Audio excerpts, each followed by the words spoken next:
నీలోఫర్ మరణాలపై విచారణకు త్రిసభ్య కమిటీని నియమించారు. ఒక్క నెలలోనే 5 మహిళలు చనిపోవడంపై తీవ్ర విమర్శలు రావడంతో ఆసుపత్రి సూపరింటెండెంట్ విచారణ జరుపుతున్నారు. 3 రోజుల నుంచి సిజేరియన్ ఆపరేషన్లు నిలిపివేసినట్లు చెప్పారు. విచారణ పూర్తయ్యాకే ఆపరేషన్లు ప్రారంభిస్తామని ఆయన తెలియజేశారు.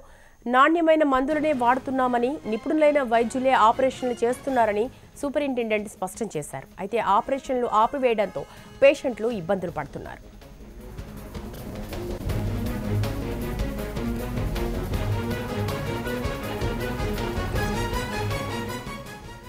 నీలోఫర్ ఆసుపత్రి వద్ద ఉద్రిక్త పరిస్థితులు నెలకొన్నాయి. మృతుల బంధువులు ఆందోళన చేస్తున్నారు. పూర్తి సమాచారం మా ప్రతినిధి సతీష్ లైవ్ లో అందిస్తారు. Over to you Satish.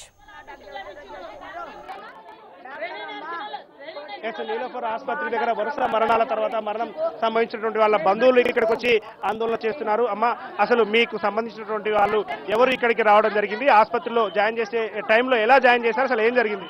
ఎలా జాయిన్ చేశా అంటే రక్తం పరీక్ష మొగంది కావాలన్నారు. మొగంది రక్తం పరీక్ష తెచ్చాను.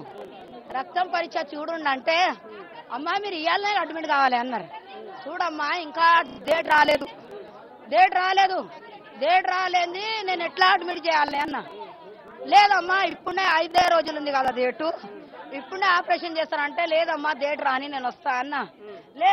రేపే చేస్తాం ఆపరేషన్ అంటే సరే అని అన్నా.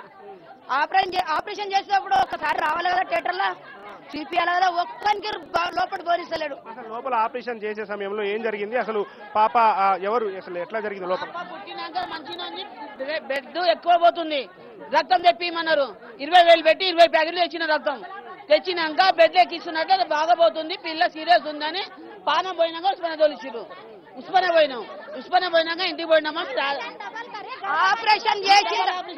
ఆపరేషన్ చేసిన తర్వాత టీవీ తెచ్చిండ్రు, టీవీలో చూస్తే బిడ్డ కడుపులో ఇంత దూరము ఇంతది బ్లడ్ కనిపిస్తుంది. వాళ్ళు ఇంగ్లీష్ లో చెప్తున్నారు. నేనన్నా ఇంగ్లీష్ నేను చదవలే, నాకు అర్థమవుతుంది. అంటే మీరు ఇక్కడ ఆపరేషన్ చేసి కడుపులో బ్లేడ్ ఉంది అనేటటువంటి విషయాన్ని మీరు ఇక్కడ చూసారా? ఉస్మానియా హాస్పిటల్ తీసుకెళ్ళి అంటే వాళ్ళు ఇంగ్లీష్ లో చూసి రక్తం గడ్డ కడుతుందని లోపల తీసుకోబట్టి డబల్ ఆపరేషన్ చేసి ఏం తీసిండ్రు? గర్భసంచి తీసిండ్రు, అస్సలు చూపించలేదు. తీసుకువెళ్ళిండ్రు లోపల తీసుకోపోయి 11కి ఆపరేషన్ అయితే సార్ 3 గంటలకు ఇస్తారా నాకు బిడ్డని? 3 గంటల దాకా ఆపరేషన్ అవుతుందా సార్? వాళ్ళు చెప్తున్నారు ఏం సమస్య జరిగిందో. మీతో పాటు జరిగినటువంటి రోజే 2 కూడా చనిపోయారు, మీ ఒక్క పేషెంట్ కాదు. 6 మంది ఆడోళ్ళు. అసలు ఏం సమస్య, ఎందుకు చనిపోయింది అనుకుంటున్నారు? ఎవరు మీకు ఆపరేషన్ చేసినటువంటి వాళ్ళు? పెద్ద డాక్టర్లు ఆపరేషన్ చేశారా? ఇక్కడ చదువుకునేటటువంటి డాక్టర్లు కూడా ఉంటారు, వాళ్ళు ఆపరేషన్ చేశారా? అసలు ఏంటి? పెద్దోళ్ళు కూడా ఉన్నారు దాంట్లో, చదువుకున్న వాళ్ళు కూడా ఉన్నారు. ఇప్పుడు చిన్న పాపకు ఎలా ఉంది? ఇప్పుడు చిన్న పుట్టినటువంటి పాపను కూడా మీరు ఇక్కడకు నీలోఫర్ ఆసుపత్రికి తీసుకొచ్చారు. మీరు ఇప్పుడు ఆసుపత్రి యాజమాన్యాన్ని కావచ్చు, గవర్నమెంట్ ని ఏం కోరుతున్నారు? చిన్న పాపను మనం చూస్తున్నా, ఏం కోరుతున్నారు మీరు? మేమేం కోరుతా అంటే నా పిల్లగానికి తల్లి లేదు తండ్రి లేదు, న్యాయం జరగాలి.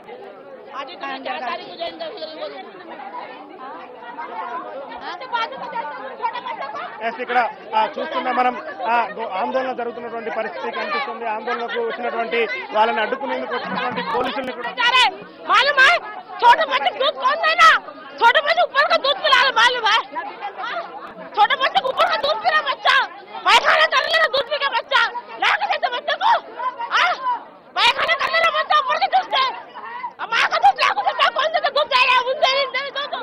రోజులు నిండినటువంటి పిల్లల యొక్క పాలు తాగించేది ఎట్లా?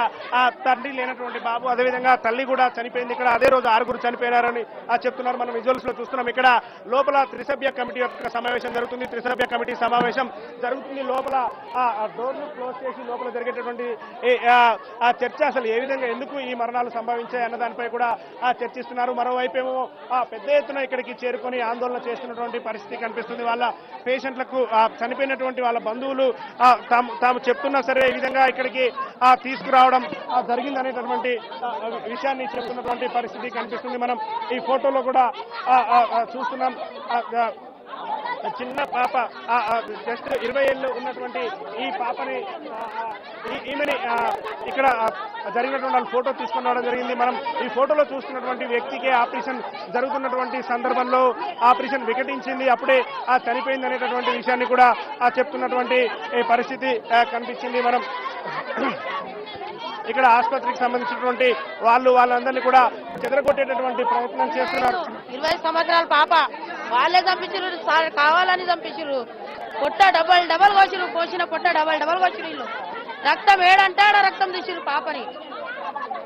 ఇప్పుడు తమకు తల్లిదండ్రులు లేనటువంటి పిల్లలకి ఈ చిన్న పాపకు న్యాయం చేయాలి, న్యాయం జరిగే వరకు కూడా తాము ఇక్కడే ఉంటామని చెప్పి కూడా వాళ్ళ బంధువులు చెప్తున్నటువంటి పరిస్థితి కనిపిస్తుంది. శిరీష, అయితే సతీష్, ఇప్పుడు మన బంధువులు ఇచ్చిన ఇన్ఫర్మేషన్ నుంచి తీసుకుంటే గనక వైద్యుల నిర్లక్ష్యం కొట్టొచ్చినట్లుగా కనబడుతోంది. వారి ఆపరేషన్ చేసిన తీరు చాలా విచారం కలిగించే విషయం.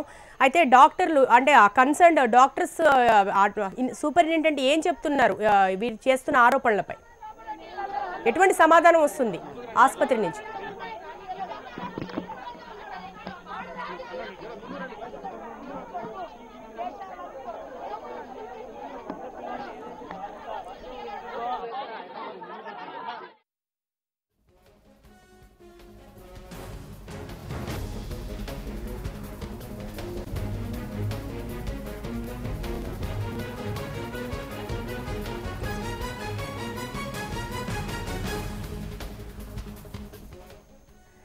సతీష్, ఇప్పటి వరకు మనకి బంధువులు ఏదైతే పసిబిడ్డలు తల్లిని కోల్పోవాల్సిన దుస్థితి వచ్చింది ఆ ఆసుపత్రి వైద్యుల నిర్వాహకం వల్ల అని మనకి ఇచ్చిన ఇన్ఫర్మేషన్ ప్రకారం చూసుకుంటే చాలా విచారం కలిగించే అంశం ఇది. ఇటువంటి ఆసుపత్రిలో ఇటువంటి పరిస్థితి.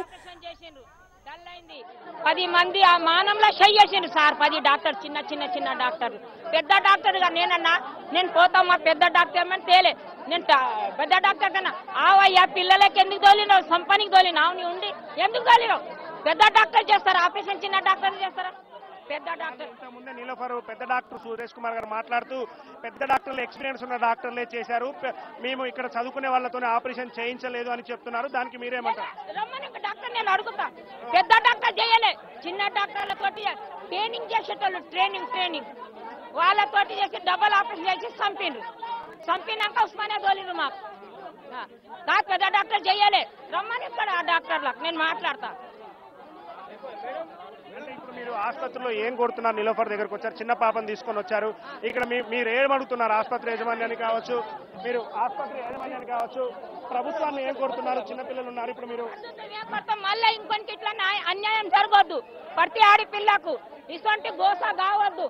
ఏమన్నా పిల్లగానికి ఇప్పియాలి, మళ్ళా కేసీఆర్ కి చెప్పాలి. ఇటువంటి న్యాయం జరగద్దు, ఇటువంటి డాక్టర్లకు పెట్టద్దు. ఇది ప్రభుత్వం ఏం కండాలి. గవర్నమెంట్ ఇటువంటి డాక్టర్లకు పెద్ద ట్రైనింగ్ చేసిన ఆ పిల్లలు 10 ఏళ్ళ ఈ పిల్లలు 20 ఏళ్ళ పిల్లలు కాన్ఫిడెన్స్ చేస్తారో చెయ్యేస్తారు. ఇటువంటి డాక్టర్ చేరి ఎన్ని పానాలు తింటారు? మళ్ళీ ఒకటి ఇట్లా పానాలు పోవద్దు. మంచి అంత కడుపు అంత తల్లులమే. తల్లి మంచి చేసిన తల్లి ఊరుకుంటుందా? అమ్మ, మీ ఆపరేషన్ జరిగిన రోజే మిగతా వాళ్ళు కూడా చనిపోయారు. ఇక్కడ ఏం జరిగిందో అని లోపల చర్చిస్తున్నామంటున్నారు. అసలు వాళ్ళ డాక్టర్ 2 గట్టింది ఆపరేషన్ చేసిన 2 గంటలకు చచ్చిపోయింది పిల్ల. చచ్చిన పిండాక ఉస్మానియా తీసుకుపోయినారు. ఆడికి పోయినాక ఇక్కడ చేస్తున్నారు, ఇక్కడ పానం పోయింది అని చెప్పిండ్రు. మేము శవం తీసుకొని ఇంటికి పోయినారు. ఎవరు లేరు. కార్బలా కొట్టిన రమ్మన్న డాక్టర్ ఒక దెబ్బ కూడా వచ్చిన కింద పడ్డాయి. ఆపరేషన్ చేసే సమయంలో ఇక్కడే చనిపోయిందా? మీరు ఇక్కడ నుంచి ఉస్మానియాకు తీసుకెళ్లారు, ఉస్మానియాలో చనిపోయిందని చెప్తున్నారు. ఎక్కడ చనిపోయింది? ఇక్కడే చచ్చింది. ఇక్కడ చచ్చినాక బతికిందని తీసుకుపోయిండ్రు ఉస్మానియా. రమ్మని డాక్టర్ నేను మాట్లాడతా. ఇక్కడ చచ్చిపోయిండ్రు. మీకు చనిపోయిన పాప మీకు ఏమవుతుంది? ఎట్లా? అసలు మా చెల్లె బిడ్డ దాని మొగడు లేడు, ఎవరు దిక్కు లేదు. అదంతా గుడిసె ఉన్నది. దాని తల్లి ఆడకో తింటారు వాళ్ళు సార్. ఏం అసలు దానికి పేదోళ్ళు లంజలు. నిన్న మనం చూస్తున్నాం, మనం విజువల్స్ లో చూస్తున్నాం. ఒక్కసారిగా నీలోఫర్ ఆసుపత్రి దగ్గర ఉద్రిక్త వాతావరణం నెలకొంది. అందరూ కూడా గొడవ చేస్తున్నటువంటి వాళ్ళందరూ కూడా ఇక్కడికి రావడం జరిగింది. అయితే మరోవైపు పోలీసులు కూడా వారిని చెదరగొట్టే ప్రయత్నం చేస్తున్నారు. ఇక్కడ ఆసుపత్రి లోపలికి వచ్చి చొచ్చుకు రావడం, ఆ విధంగా చేయడం తప్పు. లోపల ఒక కమిటీ సమావేశం జరుగుతుంది కాబట్టి ఆ కమిటీ సమావేశంలో ఏం చర్చిస్తారో నిర్ణయం తర్వాత చెప్తామని చెప్పి కూడా చెప్తూ ఉన్నారు.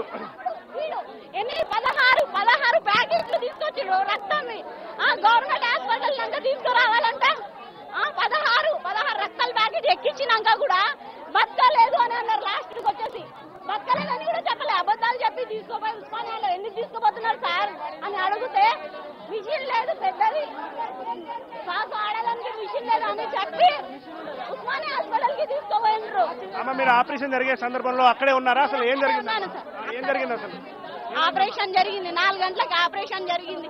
తర్వాత రక్తం పోతుంది, కొంచెం పోతుంది రక్తం, కానీ మొత్తం ఇంత రక్తం పోయింది సార్. రక్తం ఎందుకు పోతుందమ్మా అని అడిగితే రక్తం లేదు, మీ అక్కకి రక్తం లేదు అంటే సరే మేము రక్తం తెప్పించినాం సార్, 16 ప్యాకెట్లు తెప్పించినాం బయట నుండి. మీరు ఏ ఊరు నుంచి వచ్చారు? మీరు ఎక్కడ ఉంటారు? అసలు ఏంటి? నాగోలు అండి, మాది నాగోలు, జైపూర్ కాలనీ. నాగోలు నుండి వచ్చినాం మేము. వచ్చినాక ఇక్కడ ఆమెని 9th month లో సర్జరీ సిజేరియన్ సందర్భంలో తీసుకొచ్చారా, లేకుంటే మొదటి నుంచి ఎక్కడ చూపిస్తున్నారా? ఆమెని మొదటి నుంచి ఇక్కడే చూపిస్తున్నాం సార్. మొదటి 1 నెల ఆమె 3 నెలలకు అప్పుడు కడుపుతోటి ఉన్నదంటే ఈయనే చూపిస్తున్నాం సార్. మేము 3 నెలల నుండి చూపిస్తే 9 నెలలు ఈయనే అయింది ఆమెకు. అప్పుడు నీకు తెలవలేదా కడుపులో ఏముంది, పాపకి ఏమైంది, నువ్వు చెప్పవా డాక్టర్ అనేది? ఏం తింటున్నావు? గడ్డి తింటున్నావు, అన్నం తింటున్నావా? తీసుకోపోయినాక వచ్చినాక చూపించినాక ఒక రోజు ఉన్నాక మళ్ళీ తెల్లారి ఒక రోజు మొత్తం ఉండినాక బుధవారం రోజు 4 గంటలకి బాబు పుట్టిండు. గురువారం రోజు 12:30కి మా బాబు పుట్టినాక 4 గంటలకి 8 గంటలకి ఏం చేసిండ్రు? 8 గంటలకు తీసుకోపోయి ఈ నరాలు దొరుకుతలేవని ఇవన్నీ కూర్చుండ్రు సూదితోటి. ఇవన్నీ కూర్చుండ్రు ఇక్కడ మొత్తం సూదితోటండి. ఆసుపత్రి లోపలికి ఆపరేషన్ కి తీసుకుపోయేటటువంటి సందర్భంలో మీ అక్క మీతో మాట్లాడిందా? అసలు ఏంటి నాతోటి? మా అక్క నన్ను తీసుకోపోవే, వీళ్ళు చంపేస్తారే, వద్దే నన్ను తీసుకోపోవే, ఆస్మా మా అక్క నా పేరు తీసుకోపోవే, నన్ను తీసుకోపోవే అన్నది మా అక్క నాతోటి అన్నది. అయితే కాదు డాక్టర్ ఏమన్నారు, ఆపరేషన్ చేయాలి, మీ అక్క బతుకుతుందమ్మా. నేనన్నా పంపియండి మా అక్కకి, నేను తీసుకోపోతా వేరే హాస్పిటల్కి అంటే అట్లా పంపియము అని అన్నారు సార్. మళ్ళీ డబుల్ ఆపరేషన్ చేసినాక నేను డబుల్ ఆపరేషన్ కి కూడా పంపియనంటే డబుల్ ఆపరేషన్ కి తీసుకోపోయినరు. డబుల్ ఆపరేషన్ సందర్భం ఫస్ట్ ఒక ఆపరేషన్ అయినాక రూమ్ కి షిఫ్ట్ చేయడం జరిగిందా? అసలు ఆ తర్వాత మళ్ళీ రెండో ఆపరేషన్ కి ఎందుకు తీసుకెళ్లారు అని అడిగితే రక్తం ఆగుతలేదు, నరాలు దొరుకుతలేదు. నరాలు దొరికినాకనే పోలీస్ దొరికినాకనే తీసుకోపోయి రక్తాలు తీసుకొచ్చిండ్రు. మళ్ళీ డబల్ తీసుకోపోయి ఆపరేషన్ పూర్తి అయినాక రక్తాలన్నీ ఎక్కించినాక మళ్ళీ ఏమంటున్నారు తెలుసా? 12:30కి చచ్చిపోయింది, మా అక్క చచ్చిపోలేదు అని అబద్ధాలు చెప్పి 10 నిమిషాల ముందు ఇక్కడ నిలబడి ఉస్మానియా హాస్పిటల్కి తీసుకోపోయినరు. ఉస్మానియా హాస్పిటల్కి తీసుకోపోయి ఆడ చచ్చిపోయింది మా అక్క. 10 నిమిషాలు చూస్తే చచ్చిపోయింది. ఎప్పుడో ప్రాణాలు పోయింది మా అక్కది, ఎప్పుడో ప్రాణాలు పోయింది. ఈయనే పోయింది మా అక్క ప్రాణం. ఈ హాస్పిటల్లోనే నిలబడిలోనే మా అక్క ప్రాణాలు పోయింది తెలుసా? ఈయనే చచ్చిపోయింది మా అక్క, కానీ మాకు చెప్పలేదు. అంబులెన్స్ లో అట్లానే వేసుకొని పోయి ఆడికి పోయినాక చూస్తున్నారు డాక్టర్లు, ఏముంది గుండె కొట్టి చూస్తే చచ్చిపోయింది మీ అక్క అని చెప్తున్నారు తెలుసా? గుండె కొట్టి చూస్తే 16 ప్యాకెట్లు రక్తం, 16 ప్యాకెట్లు. సరే నువ్వు డాక్టర్ కదా, నీకు రాకుండా రక్తం ఎక్కించేటప్పుడు చచ్చిపోయింది నేను ఎక్కియాను అని చెప్పొచ్చుగా. 16 ప్యాకెట్లు ఎందుకు? రక్తాలు ఎందుకు ఎక్కియాలి నువ్వు? గవర్నమెంట్ హాస్పిటల్ అనే కదా మేము వచ్చింది. అది మనం చూస్తున్నాం. తమకు ఓవర్ బ్లీడింగ్ అవుతున్నటువంటి సందర్భంలో కూడా వాళ్ళు ఎంత రక్తం చెప్తే అంత రక్తం తీసుకురావడం జరిగింది, కానీ చివరి నిమిషంలో తమ అక్క ప్రాణాలు విరిచిందని చెప్తున్నారు. అదేవిధంగా వారితో పాటుగా మిగతా వాళ్ళు కూడా బంధువులు ఇక్కడికి ఇప్పుడే నీలోఫర్ ఆసుపత్రికి చేరుకుంటున్నారు. డాక్టర్ల యొక్క నిర్లక్ష్యం కారణంగానే ఖచ్చితంగా తమ యొక్క బంధువులు చనిపోయారని చెప్తున్నటువంటి పరిస్థితి కనిపిస్తుంది. త్రిసభ్య కమిటీకి సంబంధించి లోపల చర్చ జరుగుతున్నటువంటి ఈ సందర్భంలోనే ఈ విధంగా బయట గొడవ జరగడం మాత్రం ఇక్కడ ఉద్రిక్త పరిస్థితులకు దారితీస్తుంది. శిరీష. ఓకే, సో నీలోఫర్ ఆసుపత్రి వద్ద హృదయ విదారక పరిస్థితి కనబడుతోంది. బంధువులు ట్రైనీ డాక్టర్లతో ఆపరేషన్ చేయించి తమ బిడ్డల ప్రాణాలను తీశారని ఆవేదన వ్యక్తం చేస్తున్నారు.